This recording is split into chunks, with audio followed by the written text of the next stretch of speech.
والسلام على أشرف المرسلين وعلى آله وصحبه أجمعين.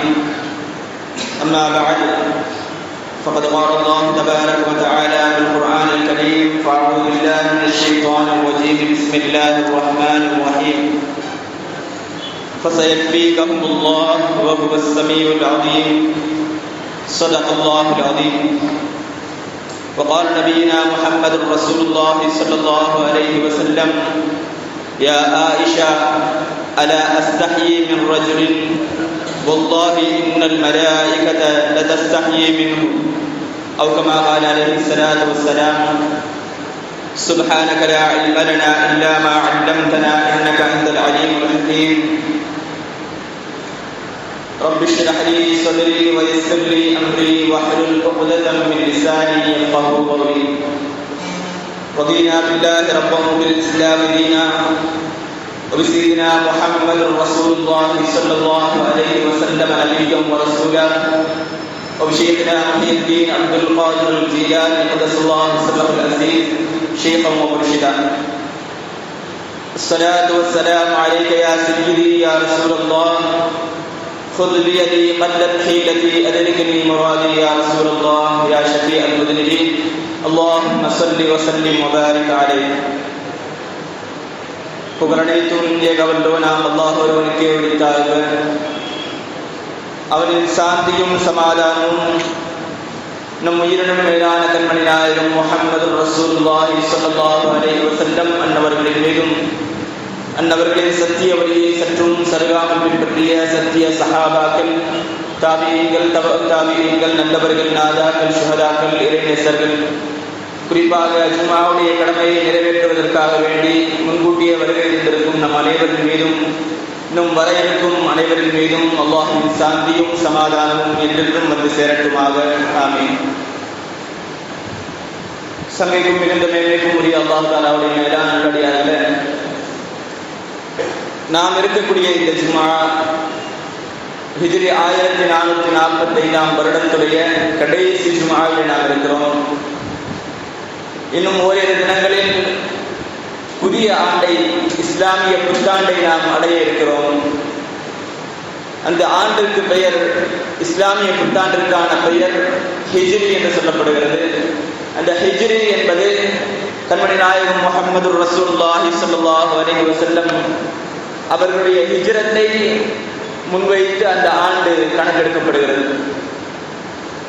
எதனால் அந்த ஹிஜ்ரியை தேர்ந்தெடுக்கப்பட்டது? ஆண்டுகளை கணக்கெடுப்பதற்காக, இஸ்லாமிய ஆண்டுகளை கணக்கெடுப்பதற்காக ஹிஜ்ரியை ரசூலுல்லாஹி ஸல்லல்லாஹு அலைஹி வஸல்லம் அவருடைய ஹிஜ்ரத்தை ஏன் தேர்ந்தெடுக்கப்பட்டது என்று சொன்னால், காரணம் இஸ்லாமிய மறுமலர்ச்சி, இஸ்லாமிய எழுச்சி அந்த ஹிஜ்ரத்திலிருந்து தான் தொடங்கியது. அதனால்தான் இஸ்லாமிய ஆண்டு ஹிஜ்ரத்திலிருந்து கணக்கெடுக்கப்படுகிறது. இஸ்லாமை பொறுத்தவரையில் முதலில் ஹிஜ்ரத் செய்தவர்கள் யார் என்று சொன்னால் நபி சையதுனா இப்ராஹிம் அலைஹிஸ்ஸலாத்து வஸ்ஸலாம். இஸ்லாம் என்று எடுத்துக்கொண்டால் ஆதம் அலைஹிஸ்ஸலாம் அவர்கள் முதல் கடைசி நபியான நம் கண்மணி நாயகம் ஸல்லல்லாஹு அலைஹி வஸல்லம் அவர்கள் வரை அனைத்து நபிமார்களும் இஸ்லாமியர்கள் தான். இஸ்லாம் என்பது அனைவருக்கும் சொல்லப்படும். அந்த இஸ்லாத்தில் முதலில் ஹிஜ்ரத் செய்தவர்கள் நபி சையதுனா இப்ராஹிம் அலைஹிஸ்ஸலாம் அவர்கள். அதே போன்று இந்த உம்மத்தே முஹம்மதியாவில் முதலில் ஹிஜ்ரத் செய்தவர்கள் யார் என்று சொன்னால் அமீருல் முஃமினீன் சையதுனா உஸ்மான் இப்னு அஃபான் ரலியல்லாஹு தஆலா. இஸ்லாத்தில், அதாவது உம்மத்தே முஹம்மதியாவில் முதலில் ஹிஜ்ரத் செய்தவர்கள் உஸ்மான் இப்னு அஃபான் ரலியல்லாஹு தஆலா. கிட்டத்தட்ட 34 வயதை அடைந்திருக்கும் பொழுது அவர்கள் இஸ்லாத்தை தழுவுகிறார்கள். அந்த செய்தியை கேள்விப்பட்ட அவர்களுடைய குடும்பத்தார்கள் அனைவரும் அவர்களை படாத பாடுபடுத்துகிறார்கள், சித்திரவதை செய்கிறார்கள். சின்ன பையனால் சித்திரவதை செய்யல, கிட்டத்தட்ட 34 வயசு அவர்களுக்கு, ஒரு பெரிய ஆள். அவர்களை சித்திரவதை செய்து கொண்டிருக்கிறார்கள். இந்த ஒரு நிலையை கண்மணி நாயகம் ஸல்லல்லாஹு அலைஹி வஸல்லம் அவர்களிடத்தில் எடுத்து சொல்றாங்க. உஸ்மான் ரலியல்லாஹு யா ரசூலல்லாஹ், இவ்வளவு சித்திரவதைகளை அனுபவிக்க வேண்டியது இருக்கிறது, ஏதாவது எங்கேயாவது ஹிஜ்ரத் சென்றால் நன்றா இருக்கும் சொல்லி ஆலோசனை கேட்கிறாங்க. அந்த நேரத்தில் கண்மணி நாயகம் ஸல்லல்லாஹு அலைஹி வஸல்லம் அவருடைய மகளார் ருக்கையா ரலியல்லாஹு தஆலா அன்ஹா அவர்களை நிக்காஹ் செய்திருந்தார்கள். இந்த இருவரையும் அவர்களோடு சேர்த்து ஒரு சில சஹாபாக்களையும் அபிசீனியாவிற்கு, ஹபஷாவிற்கு ஹிஜ்ரத் அனுப்பி வைக்கிறார்கள் கண்மணி நாயகம் ஸல்லல்லாஹு அலைஹி வஸல்லம். அந்த படைக்கு அந்த குழுவிற்கு தலைமை தாங்கியவர்கள் உஸ்மான் பின் அஃபான் ரலியல்லாஹு தஆலா. அந்த உஸ்மான் பின் அஃபான் ரலியல்லாஹு தஆலா அவர்களையும் அவர்களுடைய மனைவி ருக்கையா ரலியல்லாஹு தஆலா அவர்களையும் பற்றி சொல்ல போனால் அவர்களை போல ஒரு ஜோடி அரபு உலகத்தில் எங்கேயுமே கிடையாது. கணவன் மனைவி பொருத்தத்தில் அவர்களை விட சிறந்த ஒரு ஜோடி அரபு உலகத்தில் எங்கேயுமே கிடையாது. எந்த அளவுக்கு என்று சொன்னால் கண்மணி நாயகம் ஸல்லல்லாஹு அலைஹி வஸல்லம் அவர்கள் சொல்லுவார்கள், இந்த உம்மத்தில் யாராவது யூசுப் அலைஹிஸ்ஸலாம் அவர்களை பார்க்க நாடினால் உஸ்மானை பார்த்துக் கொள்ளட்டும் என்று சொல்லுவார்கள். அந்த அளவிற்கு அழகு. அதே போன்று ருக்கையா ரலியல்லாஹு தஆலா அவர்களை வர்ணிக்க வேண்டும் என்று சொன்னால் ஒரு முறை கண்மணி நாயகம் ஸல்லல்லாஹு அலைஹி வஸல்லம் அவர்கள் உஸாமத் இப்னு ஸைத் ரலியல்லாஹு தஆலா அவர்கள், ஸைத் ரலியல்லாஹுடைய மகனார் உஸாமா ரலியல்லாஹு தஆலா அவர்களை சின்ன ஒரு பண்டத்தை கொடுத்து உஸ்மான் ரலியல்லாஹு அவர்களுக்கும் ருக்கையா ரலியல்லாஹு அவர்களுக்கும் கொடுத்து வர அனுப்புகிறார்கள். அப்படி அனுப்பும் பொழுது போனவர்கள் வெகு நேரமாகியும் திரும்பி வரவில்லை. அப்படி அனுப்பும் பொழுது அங்கிருந்த சஹாபாக்கள் எல்லாம் காத்திருந்து கடைசியில் என்ன நடந்தது என்று சிந்திக்கக்கூடிய அளவுக்கு, பயப்படக்கூடிய அளவிற்கு தாமதமாக வருகிறார்கள்.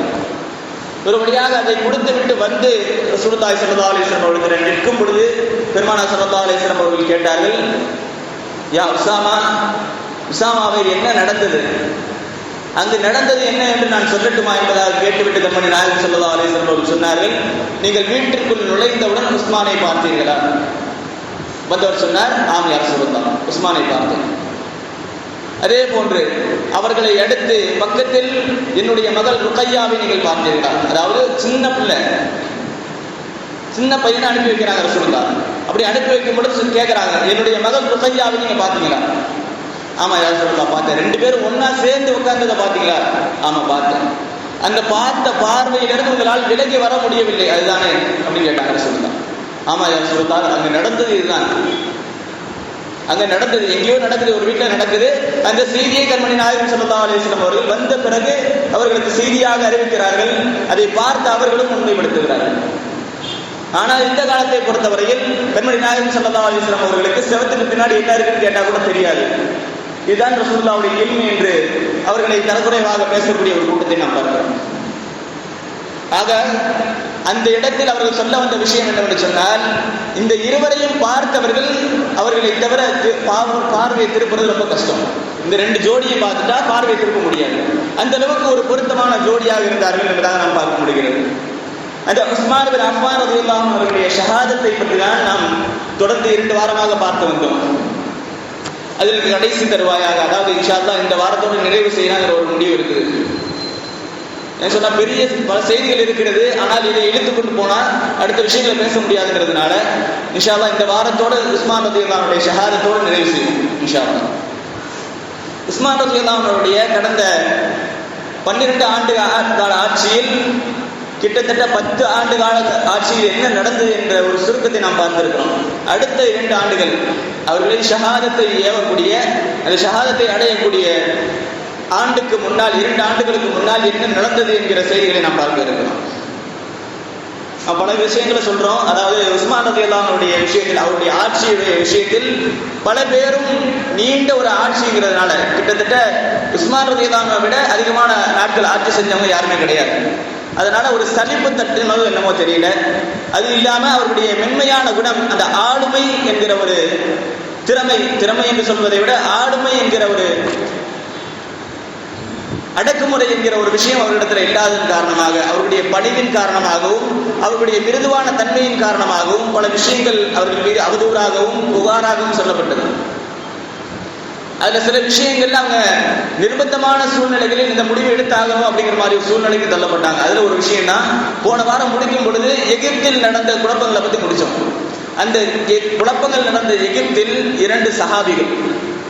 2 சஹாபிகள் உஸ்மான் ரலியல்லாஹு அன்ஹுவை விட்டு அவர்களுடைய செயலை வெறுத்து விட்டு வருகிறார்கள். காரணம் என்னவென்று சொன்னால், அந்த 2 பேரும் முஹம்மது இப்னு ஹுதைஃபா ரலியல்லாஹு தஆலா அன்ஹு, முஹம்மது இப்னு அபீ பக்கர் ரலியல்லாஹு அன்ஹு.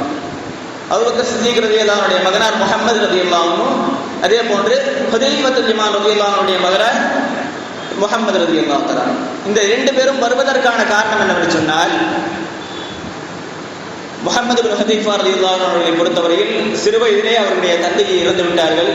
அதனால் அவர்களை எடுத்து வளர்ப்பவர்கள் உஸ்மான் ரலியல்லாஹு அன்ஹு. எடுத்து வளர்க்குறாங்க.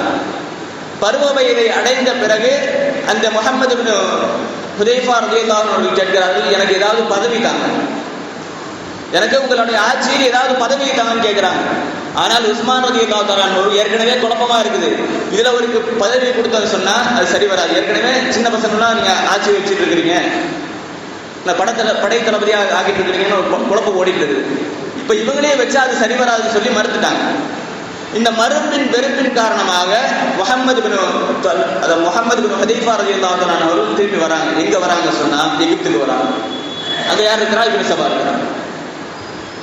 அதுக்கடுத்து முஹம்மது பின் அபீ பக்கர் ரலியல்லாஹு அவர்களுடைய பற்றிய ஒரு வழக்கு ஒன்று உஸ்மான் ரலியல்லாஹு அன்ஹு இடத்துல வருகிறது. என்னவென்று சொன்னால், ஒரு ஆள்கிட்ட ஒரு காஃபிர்கிட்ட கடன் வாங்கியிருக்கிறாங்க.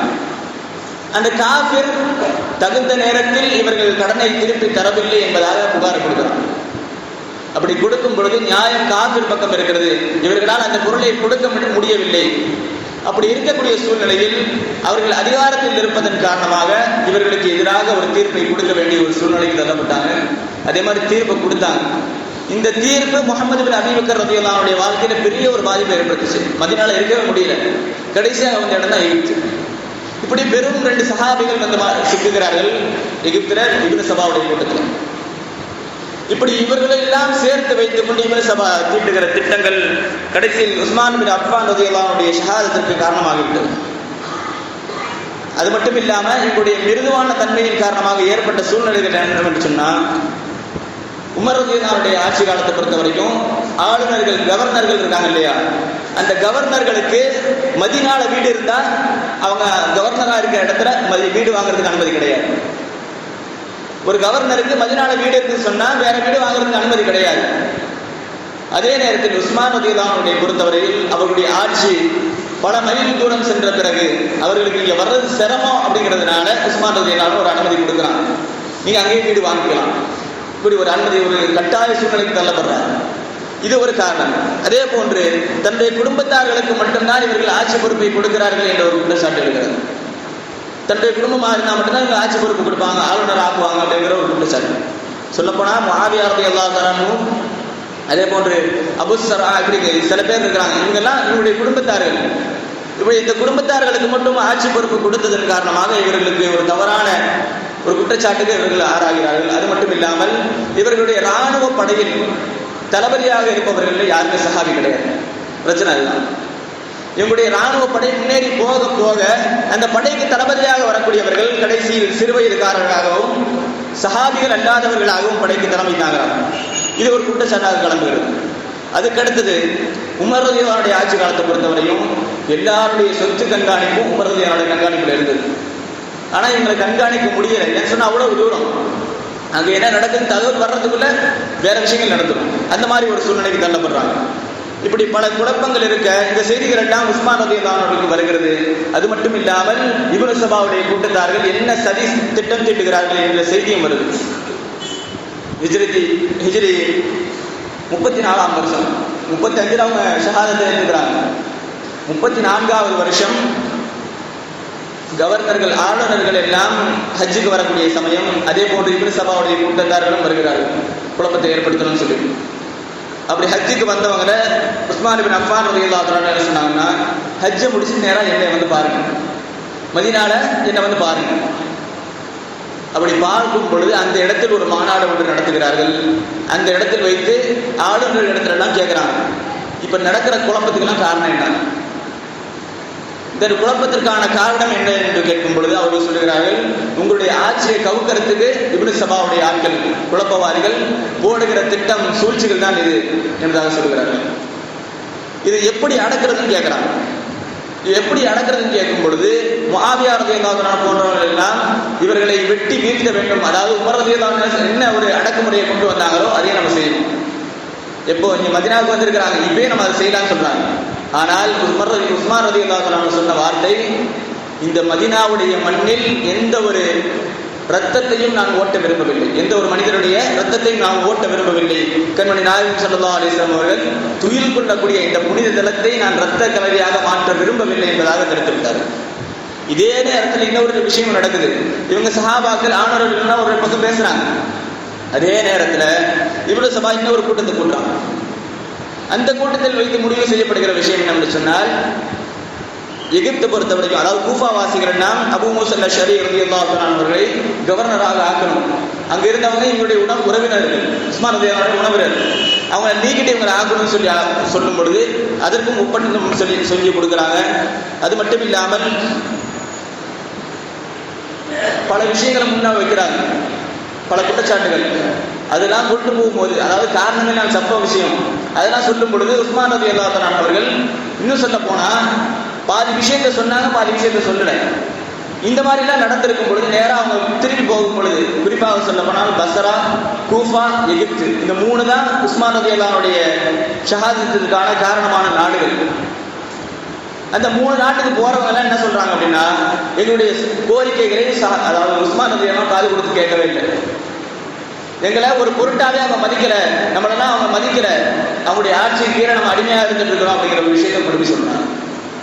அது மட்டும் இல்லாமல் மற்ற நாடுகள், பக்கத்தில் இருக்கிற நாடுகள் எல்லாம் ரொம்ப மோசமாயிருச்சு நிலைமை, பொருளாதார நிலைமை, ஆட்சி நிலைமையெல்லாம் ரொம்ப மோசமாயிருச்சுன்னு சொல்றாங்க. இன்னும் சொல்ல போனா சில கடிதங்கள் எழுதுகிறார்கள். அந்த கடிதங்கள் தான் என்னன்னு சொன்னா பொய்யான கடிதங்கள்.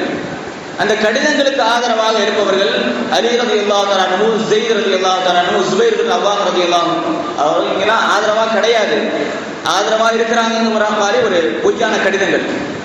நமக்கு சப்போர்ட்டா யார் இருக்கிறாங்க? அலி ரலியல்லாஹு இருக்கிறாங்க. நமக்கு சப்போர்ட்டா யார் இருக்கிறாங்க? ஸுபைர் ரலியல்லாஹு இருக்கிறாங்க.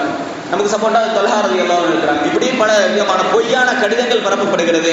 அது மட்டும் இல்லாமல் அங்கிருந்த மக்கள் எல்லாம் நம்முடைய ஏழ்மைக்கும் நம்முடைய பாதிப்பிற்கும், நம்முடைய வாழ்வாதாரம் பாதிப்பதற்கான காரணமும் உஸ்மான் ரலியல்லாஹுடைய ஆட்சி தான் சொல்லி வழங்கிட்டாங்க, தப்பா விளக்கி வச்சிருக்கிறாங்க. கடைசியில் அந்த இப்னு சபாவுடைய கூட்டத்தார்கள் அடுத்த வருஷம் நம்ம போகணும் எங்க, அதாவது ஹிஜ்ரி 34 நடக்கிற விஷயம் இது. அங்க போகும்போது உஸ்மான் ரலியல்லாஹு இடத்துல நீங்க பதவி விலகணும் அப்படின்னு நம்ம கோரிக்கையை வைக்கணும். அப்படி அவங்க மறுத்துட்டாங்க சொன்னா வால் முனையில வச்சு அவங்களுக்கு பதவி விலக செய்யணும். இதுதான் அவங்களுடைய நோக்கம். அப்படி போயிருக்கும் பொழுது இந்த செய்தியை கேள்விப்பட்ட உஸ்மான் பின் அஃபான் ரலியல்லாஹு அன்ஹு எல்லாத்தையும் கூப்பிடுறாங்க, ஆளுநர்களையும் கூப்பிடுறாங்க, அதே நேரத்தில் குழப்பவாதிகளையும் சேர்த்து கூப்பிடுறாங்க. கூப்பிட்டு வச்சு பேசுறாங்க. பேசும் பொழுது என்னென்ன குற்றச்சாட்டுகள் இருக்கு, அதாவது ஊர்ல போய் என்ன சொன்னாங்கன்னா காது கொடுத்தே கேட்கலன்ட்டு, ஆனா நடந்த விஷயம் என்ன சொன்னா எல்லாத்துக்கும் பதில் கொடுத்துருக்கிறாங்க உஸ்மான் ரலியல்லாஹு அன்ஹு. முதல் குற்றச்சாட்டு, அதாவது நீங்கள் அநியாயமாக மேய்ச்சல் நிலங்களை எல்லாம் அபகரிக்கிறீங்க, இடத்தை அபகரிச்சுட்டு போறீங்க அப்படிங்கிற ஒரு குற்றச்சாட்டு. அந்த நேரத்தில் அதை கேட்ட உஸ்மான் ரலியல்லாஹு சொன்னாங்க, ஆரம்பத்தில் என்கிட்ட இருந்த ஒட்டகங்களுடைய அளவு அரபு தேசத்தில் எவனுமே வச்சிருக்க மாட்டான், அந்த அளவுக்கு என்னுடைய செல்வங்கள் இருந்தது. ஆனால் இப்பொழுது என்னுடைய செல்வத்துடைய நிலை 2 ஒட்டகம், என்கிட்ட இருக்கிறது 2 ஒட்டகம். அந்த 2 ஒட்டகத்தையும் நான் எதுக்கு வச்சிருக்கேன்னு சொன்னா, நான் ஹஜ்ஜுக்கு போனா அதுல பயணப்படணும்னு சொல்லி தான் வச்சிருக்கேன். இப்ப நீங்க இதுக்கு என்ன சொல்றீங்க அப்படின்னு கேட்கிறாங்க. நிலைமையை உணர்ந்த அவர்கள் இதுதான் உண்மைங்கிறத விளக்கிட்டாங்க. அடுத்ததாக, அதாவது வயசுக்கு சின்னவங்க, வயசானவங்க, அதாவது அனுபவம் உள்ளவர்களை முற்படுத்தாமல் வயசானவங்களையும் தன்னுடைய குடும்பத்தாரையும் முற்படுத்துறாங்க ஒரு குற்றச்சாட்டு. இப்போ அந்த நேரத்தை பதில் சொல்றாங்க, முஆத் இப்னு ஜபல் ரலியல்லாஹு அன்ஹு யமன் தேசத்திற்கு ஆளுநராக யாரால் அனுப்பப்படுகிறார்கள்? கண்மணி நாயகம் ஸல்லல்லாஹு அலைஹி வஸல்லம் அவர்களால் அனுப்பப்படுகிறார்கள். அவர்களை விட சின்ன வயசுல யாருமே ஆளுநர் கிடையாது. அப்படிப்பட்டவர்களை யார் ஆளுநர் ஆக்குறாங்க? கண்மணி நாயகம் ஸல்லல்லாஹு அலைஹி வஸல்லம் ஆளுநர் ஆக்குறாங்க. இப்போ இந்த இடத்துல நமக்கு தெரிகிற விஷயம் என்ன, வயது என்பது பொறுப்பல்ல, ஒரு வயது என்பது ஒரு பொருட்டே கிடையாது. அவர்களுடைய திறமையும் அவர்களுடைய குணங்களும் தான் அந்த இடத்துல கவனிக்கப்பட வேண்டும் என்பது கண்மணி நாயகம் ஸல்லல்லாஹு அலைஹி வஸல்லம் அவருடைய செயலிலிருந்து எனக்கு தெரிந்தது. அந்த செயலை நான் செயல்படுத்துகிறேன் என்பதாக சொன்னார்.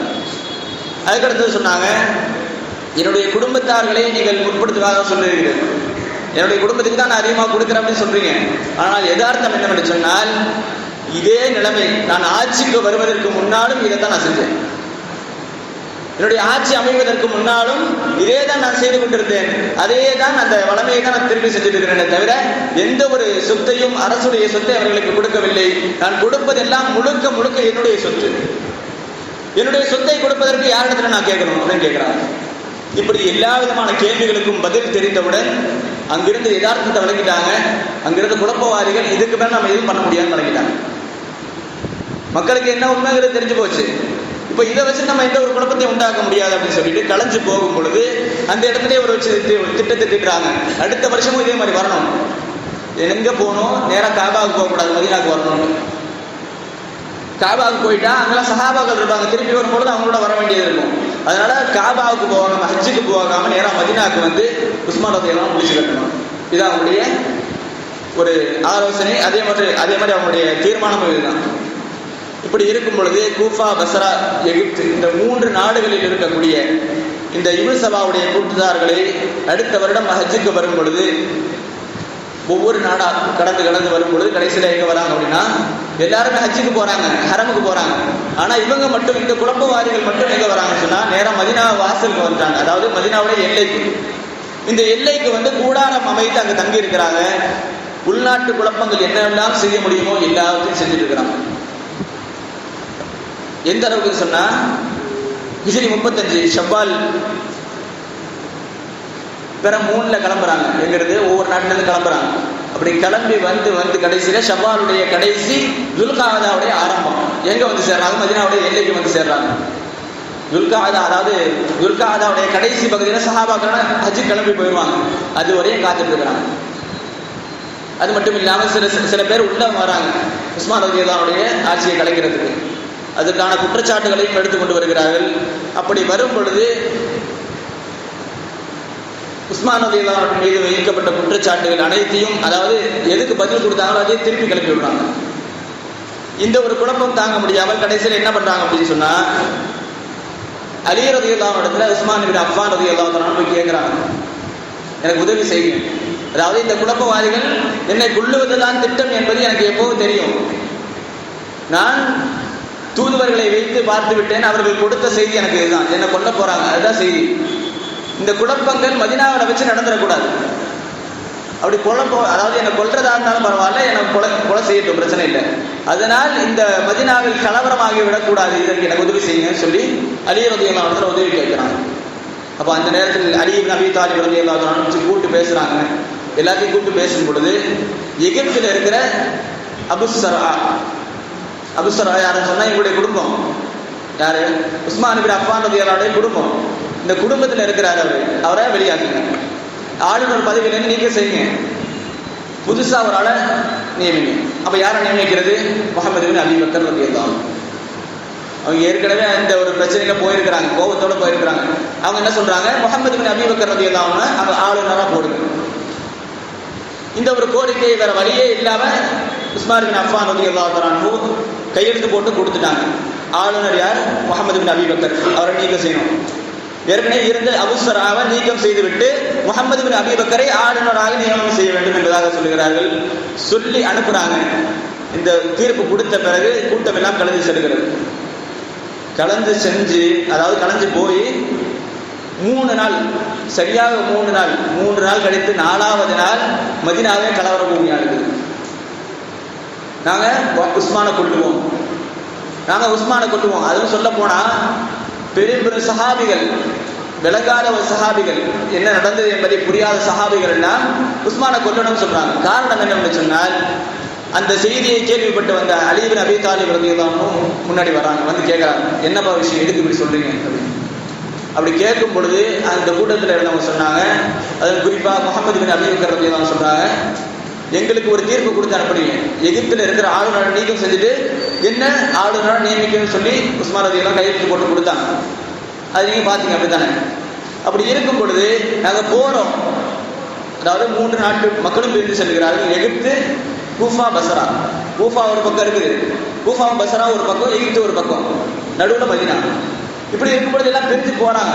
போயிட்டு 3 நாள்ல திருப்பி வந்தாச்சு. அப்போ அலி ரலியல்லாஹு அன்ஹு விசாரிக்கிறாங்க. அந்த விசாரணையில் தெரிய வந்த விஷயம் என்ன சொன்னால், நாங்க போற வழியில, எகிப்துக்காரங்க சொல்றாங்க, போற வழியில ஒரு அடிமையை பார்த்தோம். அந்த அடிமை எதையோ திருடி கொண்டு போகிற மாதிரி போனான். அந்த அடிமையை நாங்கள் பிடித்து அவனிடத்துல என்ன இருக்குன்னு பார்த்தோம். பார்க்கும் பொழுது அந்த இடத்தில் ஒரு கடிதம் ஒன்று இருந்தது. அந்த கடிதம் உஸ்மான் ரலியல்லாஹு அன்ஹு இடத்துல கையெழுத்திடப்பட்ட கடிதம். அரசு முத்திரை அந்த கடிதத்தில் இருக்குது. இன்னும் சொல்ல போனா அந்த அடிமை உஸ்மான் ரலியல்லாஹு அன்ஹு அடிமை. அதுக்கு மேல அவங்க வந்த குதிரையும் உஸ்மான் ரலியல்லாஹு அன்ஹு குதிரை. இதை பார்த்த பிறகு இந்த கடிதத்தை நாங்கள் பிரித்து படித்தோம். படித்ததில் வரக்கூடிய முஹம்மது பின் அபூபக்கரையும் பெரும் பெரும் சஹாபிகளாக இருந்தாலும் சரி, உன்னை பதவி நீக்கம் செய்ய வரக்கூடிய அனைவரையும் உன்னுடைய இராணுவத்தை கொண்டு அடக்கிறேன்.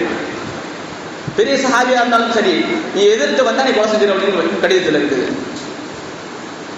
இந்த ஒரு கடிதத்தை பெற்றுக்கொண்ட அலி பின் அபீ தாலிப் ரலியல்லாஹு அன்ஹு கேட்கிறாங்க, இந்த அடிமை எங்க பிடிச்சீங்க? ஒரு இடத்த சொல்றாங்க, குறிப்பிட்ட ஒரு இடம். ஆனால் அலி பின் அபீ தாலிப் ரலியல்லாஹு அன்ஹு சொன்ன வார்த்தை, நீங்க எந்த இடத்துல இவனை பிடிச்சுன்னு சொல்றீங்களோ அந்த இடத்துக்கு போறதுக்கு 6 நாள் ஆகும், நீ 3 நாளே திருப்பி வந்திருக்கிறீங்க. அது மட்டும் இல்லாமல் உங்களோடு சேர்ந்து வந்தவர்கள் எகிப்துக்காரங்க, அவங்க போன நாள் 3 நாள் இப்படி போய் 3 நாள் அப்படி போனாலும் 6 நாள் ஆயிடுச்சு. அதாவது 3 பேருமே ஒன்னா சேர்ந்து எப்படி வந்தீங்க? இந்த செய்தி உங்களுக்குள்ள எப்படி கிடைத்தது என்பதாக ஒரு கேள்வி வைக்கிறாங்க. வேற பதில் சொல்ல முடியல. கடைசியில் இன்னொன்னு போட்டான். அலி ரலியல்லாஹு பார்த்து கேட்டான், நீங்க ஒரு கடிதம் அனுப்புறீங்க, என்ன விஷயம் அப்படின்னு கேட்கிறாங்க. யதார்த்தத்தில் அலி ரலியல்லாஹு இதுக்கு சம்பந்தம் கிடையாது. அலி ரலியல்லாஹு பார்த்து கேட்கிறான், நீங்க ஒரு கடிதம் அனுப்புனீங்களே, அது என்ன, எதுக்கு எங்களை கூப்பிட்டீங்க அப்படின்ட்டு. அலி ரலியல்லாஹு பார்த்தாங்க, சரி ரைட்டு, நம்மளே உள்ளே எடுத்து நம்மளுடைய ஃபித்னாவை தள்ள பார்க்குறாங்க, அதனால நம்ம இதை விட்டு விலகி போறது தான் நல்லதுன்னு சொல்லி மதீனாவை விட்டே போயிட்டாங்க அலி ரலியல்லாஹு. அதற்கு முன்னால் நடந்த விஷயங்கள், இந்த கடிதம் யாரிடத்திலிருந்து வந்தது என்பதாக ஆராய்ச்சி செய்து பார்க்கும் பொழுது, அந்த அடிமை இருக்கிறான் இல்லையா, எதற்கு அந்த கடிதத்தை கொண்டு வந்த அடிமை இது உஸ்மான் ரலியல்லாஹு அன்ஹுடைய அடிமை. அந்த அடிமையை பற்றி பேசணும்னு சொன்னாவே, அதாவது போன வாரம் இப்னு சபாவை பற்றி பேசணும், இந்த அடிமையை பற்றி பேசணும்னு சொன்னாவே ஒரு வாரம் பேச வேண்டியது இருக்கும். அந்த அளவுக்கு செய்திகள் இருக்கிறது.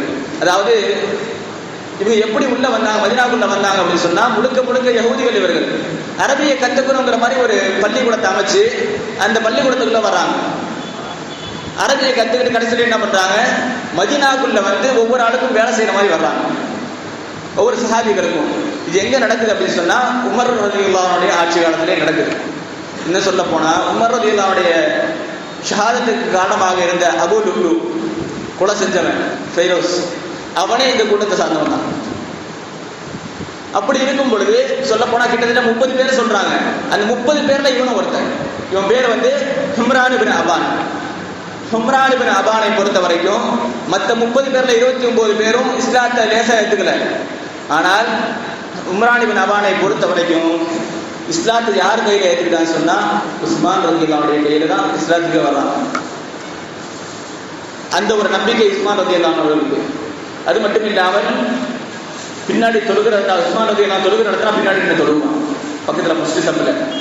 அது மட்டும் இல்லாமல் உஸ்மான் ரலியல்லாஹு அவர்கள் குர்ஆனை ஓதும் பொழுது ஏதாவது ஒரு தடுமாற்றம் வந்தா எடுத்து கொடுக்கிறது இவன் தான், ஹாஃபிதுல் குர்ஆன். இவ்வளவு பெரிய ஒரு தகுதியை படைத்த இந்த உம்ரான் இப்னு அபான், இவனை பற்றி சொல்ல போனா கடைசியில இவனுடைய செயல்கள், சில செயல்கள் யஹூதியா தான் இருக்கிறான், பேரளவுல முஸ்லீம். முழுக்க உஸ்மான் இப்னு அஃபான் ரலியல்லாஹு அன்ஹுவை விழித்து கட்ட வேண்டும், இஸ்லாத்தை அழிக்க வேண்டும் என்பதுதான் என்னுடைய நோக்கம். என்னெல்லாம் செய்யறான் பாருங்க. கடைசியில உஸ்மான் இப்னு அஃபான் ரலியல்லாஹு அன்ஹுடைய ஆட்சியில் இருக்கும் பொழுது எந்த அளவுக்கு உஸ்மான் ரலியல்லாஹு நம்பினாங்கன்னு சொன்னா, அரச முத்திரை அவன் கையில் இருந்தது. அந்த அளவுக்கு நம்பினாங்க உஸ்மான் ரலியல்லாஹு அன்ஹு. அந்த நம்பிக்கையை இந்த யஹூதி எப்படி பயன்படுத்திக்கிட்டான் பாருங்க. அந்த அரச முத்திரையை ஒரு கடிதத்தை எடுத்து குத்தி அதுல எழுதுனது, அங்க இருந்த வாசகங்கள்லாம் யாருடைய வாசகம், உம்ரான் இப்னு அபானுடைய வாசகம். இந்த வாசகங்களை எல்லாம் எடுத்துக்கொண்டு அந்த கயவர்களோடு சேர்ந்து நம்ம இப்படி ஒரு திட்டத்தை தீட்டுவோம், 3 நாள்ல திருப்பி வந்துருவோம் அப்படின்னு சொல்லி ஒரு பிளான் பண்ணி போறாங்க. அப்படி வரப்பட்ட அந்த செய்தி கடைசியில் அலி ரலியல்லாஹு அன்ஹு அவர்கள் இந்த சிக்கலை நம்ம சிக்கிடக்கூடாது அப்படின்னு சொல்லி வெளியே போறாங்க. அதாவது அந்த இடத்துல அலி ரலியல்லாஹு தஆலா அவர்கள் இல்லாதது அவங்களுக்கு பெரிய ஒரு சாதகமா போச்சு. இன்னும் சொல்ல போனா, இவர்களுக்கு அந்த கொலை செய்ய வர்றதுக்கு முன்னாடி 3 சஹாபிகள் யாரெல்லாம் ஹிலாஃபத்துக்கு நின்னாங்களோ, அலி ரலியல்லாஹு தஆலா அன்ஹு, ஜுபைர் இப்னு அவ்வாம் ரலியல்லாஹு தஆலா அன்ஹு, தல்ஹா ரலியல்லாஹு அன்ஹு, இந்த 3 பேர்கிட்டையும் மேல சொன்ன கூஃபா, பஸ்ரா, எகிப்து, இந்த 3 பேருமே 3 நாட்டுகளோட பிரிஞ்சு போய் கேட்கறாங்க, எங்களுக்கு ஆதரவு தாங்க, நம்ம உஸ்மான் ரலியல்லாஹு கொல்லணும், உஸ்மான் ரலியல்லாஹு அன்ஹு பதவி நீக்கம் செய்யணும், இது சரியில்லை அப்படின்னு சொல்லி கேட்கறாங்க. 3 சஹாபிகளுக்கும் அஷரத்துல் முபஷராவில் கட்டுப்பட்டவர்கள் இந்த கயவர்களுக்கு கட்டுப்படாமல் அவர்களை துரத்தி எடுக்கிறார்கள். வேற வழியே இல்லாம கடைசியில மதீனாக்குள்ளே இருக்கிறாங்க. ஆரம்ப காலத்துல உஸ்மான் ரலியல்லாஹு அன்ஹுடைய முற்றுகை, வீட்டுடைய முற்றுகை எப்படி இருந்தது சொன்னா, வெளியே சுத்துவாங்க, எந்த அளவுக்கு சொன்னா பள்ளிக்கு போயிட்டு வீட்டுக்கு வருவாங்க, அந்த அளவுக்கு ஒரு சுதந்திரம் இருந்தது. ஒரு நாள் ஜும்ஆவுடைய மேடையில் மெம்பரில் பேசுறாங்க. பேசும் பொழுது, நீங்கள் வந்திருப்பவர்கள் குழப்பவாதிகளாக இருந்தால் அல்லாஹ்வை பயந்து நடந்து கொள்ளுங்கள் என்பதாக பேச அந்த வார்த்தைகளை கேட்ட அந்த கயவர்கள் கோபம் அடைஞ்சு, இன்னும் சொல்ல போனா ஏற்கனவே ஒரு பேர் சொல்லியிருக்க ஞாபகம் நினைக்கிறேன், ஹக்கீம் இப்னு ஜபலா. இவருடைய ஆட்சியில் ஆளுநராக இருந்த ஒருவன், அவன் கல்லை எடுத்து உஸ்மான் ரலியல்லாஹு அன்ஹு தலையில் அடிக்கிறான். அடிச்ச அடியில அவங்க மயக்கப்பட்டு கீழே விழுந்துட்டாங்க. வீட்டுக்கு கொண்டு அழைத்து செல்லப்படுகிறார்கள்.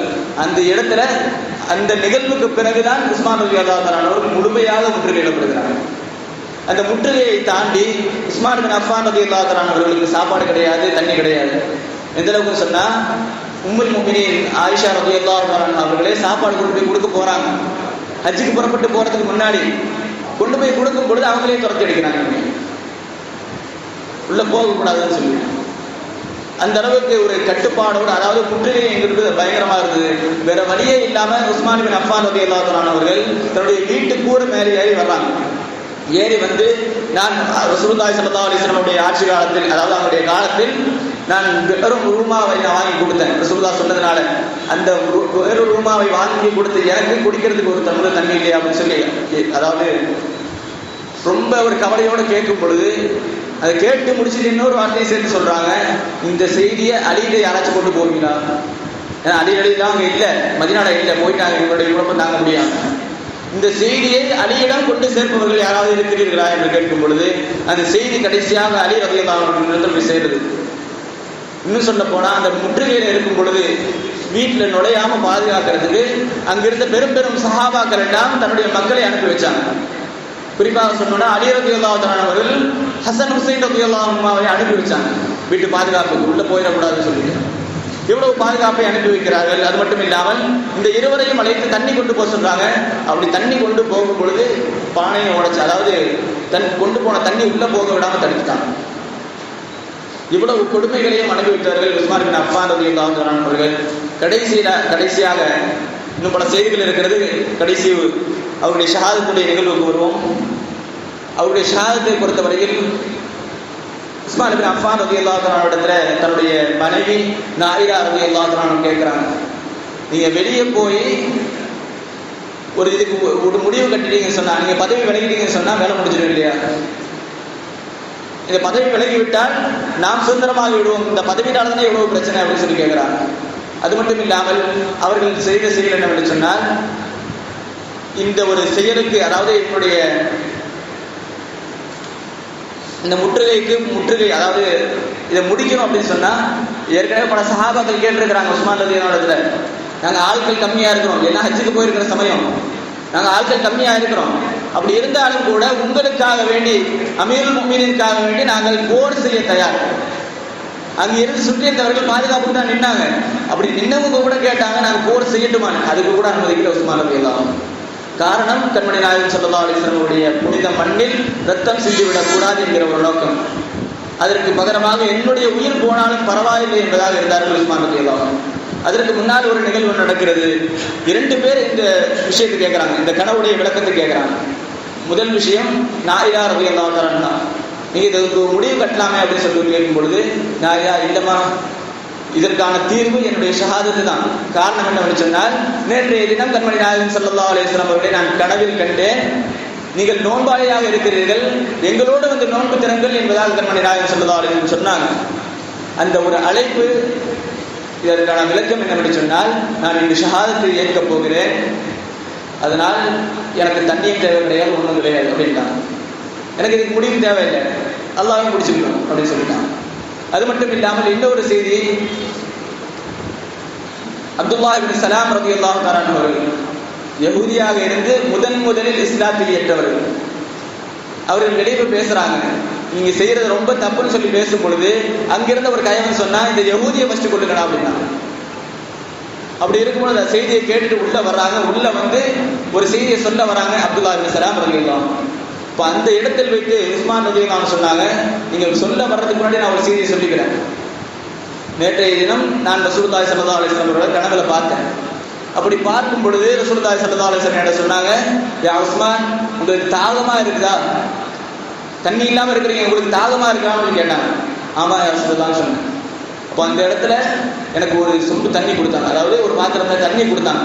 அந்த தண்ணியை குடிச்சேன், அந்த குடிச்ச தண்ணீருடைய இனிமை இப்பொழுதும் என்னுடைய நெஞ்சுக்குள்ளே இடிச்சுக்கிட்டே இருக்கு, எனக்கு தண்ணி தேவை கிடையாது அப்படின்னா. அது மட்டும் இல்லாமல் இன்னொரு செய்தியை சொல்றாங்க, ரசூலுல்லாஹி ஸல்லல்லாஹு அலைஹி வஸல்லம் அவர்கள் எனக்கு 2 ருக்ஸத்துகளை 2 சாய்ஸை கொடுத்துருக்கிறாங்க. முதல் விஷயம் ஷஹாதத்து.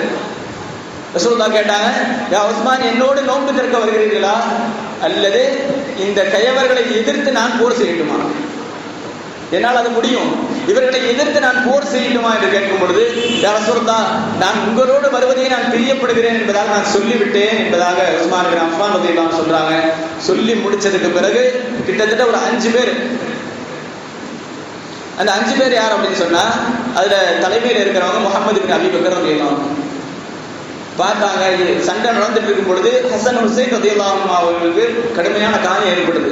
இந்த காயத்தை பார்த்த அவர்கள், இதுக்கு மேல நிலைமை மீறி போச்சுன்னு சொன்னா அஹ்லுல் பைத் யார ரசூலுல்லாஹி ஸல்லல்லாஹு அலைஹி வஸல்லம் உடைய பேர மக்களை கொன்றதற்காக வேண்டி, அவர்களுக்கு பாதிப்பை ஏற்படுத்துவதற்காக வேண்டி மதீனத்து மக்கள் நமக்கு எதிராக திரும்பிடுவாங்க.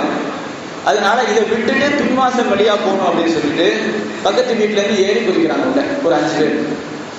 அந்த 5 பேரில் முதலில் யார்கிட்ட, உஸ்மான் பின் அஃபான் ரலியல்லாஹு அன்ஹு போய் அவருடைய தாடியை பிடிச்சவங்க முஹம்மது பின் அபீ பக்கர் ரலியல்லாஹு அன்ஹு.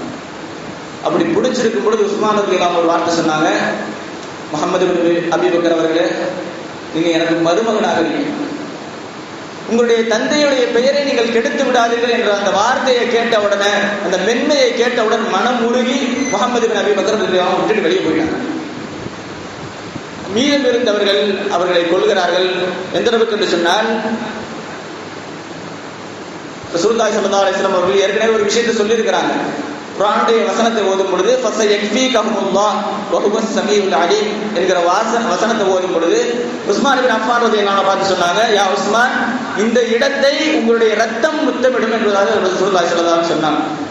இந்த வார்த்தையை கேட்ட பிறகு அவர்களை கொலை செய்ய வரும் பொழுது, முதல்ல அடிக்கும் பொழுது, முதல் அடி ஒரு வெட்ட வரும் பொழுது அங்கிருந்த அவருடைய மனைவி நாயிலா ரலியல்லாஹு அன்ஹா கையை நீட்டி தடுக்கிறாங்க.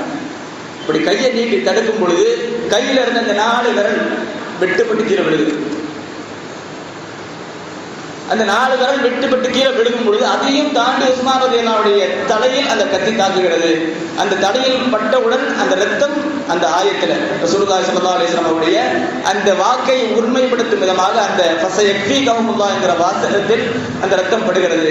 அதை பார்த்த உஸ்மான் பின் அஃபான் ரலியல்லாஹு தஆலா அந்த நேரத்தில் அவங்களுக்கு ரூஹ் போகல, எல்லாம் சேர்ந்து மறுபடியும் அடிக்கிறாங்க. அந்த இடத்தில் அந்த ரத்தத்தை பார்த்தவுடன் உஸ்மான் பின் அஃபான் ரலியல்லாஹு அன்ஹு சொன்ன வார்த்தை, ஃபுஸ்து பி ரப்பில் கஅபா, கஅபாவுடைய ரப்பான அல்லாஹ்வின் மீது சத்தியமாக கண்மணி நாயகம் ஸல்லல்லாஹு அலைஹி வஸல்லம் அவருடைய சொல் உண்மையாகிவிட்டது, நான் வெற்றி பெற்று விட்டேன் என்பதாக சொல்லி கடைசியில் அந்த இடத்துல ஷஹாதத்தை ஏற்கிறார்கள்.